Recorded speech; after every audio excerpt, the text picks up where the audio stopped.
Hi there. So you're thinking about language, how it changes, how society shifts around it. Yeah, it's always fascinating. And today we're looking at something based on material you share with us, the use of singular they-them pronouns. Right. The source you sent over has some pretty strong viewpoints. It does. It mentions disagreement with using singular they-them, a belief it might have faded historically and isn't really needed now.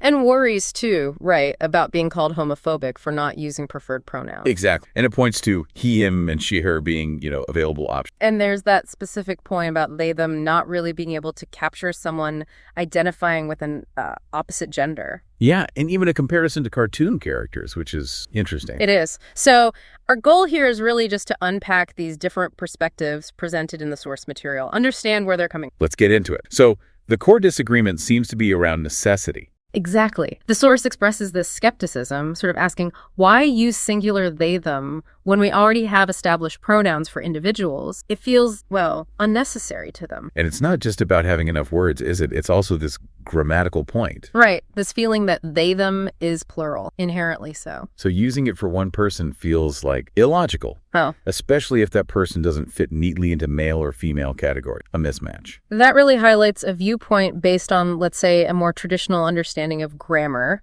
Yeah. And maybe gender, too, as quite distinct boxes. Right. But, what's interesting is that language itself isn't really static, is it? No, not at all. Words, pronouns, their meanings, their uses, they evolve. Think about you. That used to be strictly plural. That's a great point. So while the source sees a logic problem now, maybe language has always been more flexible than we sometimes think. Could be. Now, the source also brings up this idea, kind of briefly, that singular they-them might have fallen out of use because of oppression.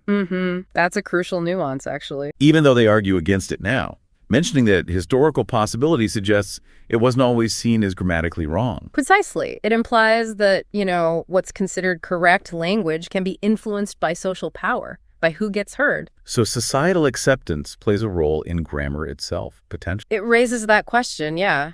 How does acceptance shape what feels right or wrong linguistically? Which leads directly to that other point, the worry about getting pronouns wrong. The fear of being labeled homophobic. Yeah, that really shows how much weight pronouns carry today, socially. Absolutely. It reflects this tension, doesn't it, between what some see as established language rules and the growing push to recognize diverse identity. And the importance of respect, using the words people ask you to use. It really underscores how language is tied up with identity, with respect, with social belonging. It's not just words. Definitely not. Now, this cartoon character comparison, that one stood out. It's quite specific. The source seems to compare people outside the binary to cartoon characters, suggesting only fiction allows for that kind of gender fluidity. But then they also say they don't like it in kids' shows. It's a curious analogy. On one hand, maybe it acknowledges fluidity exists somewhere. But only in make-believe. Right. And then by limiting it to cartoons and expressing dislike even there, it perhaps walls off acceptance in the real world. It's a complex point they're making. So let's try and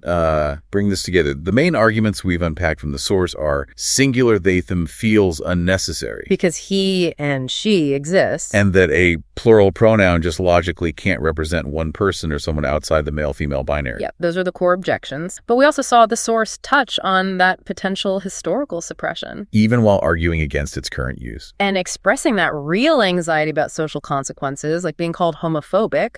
And finally, that sort of limiting comparison to cartoon characters as a way to frame or maybe dismiss gender fluidity. A very particular lens on it. Okay, so considering all these different threads from the source material you provided, here's maybe a final thought for you to chew on. Okay. We know language changes. Yeah. It always has. It's alive, right?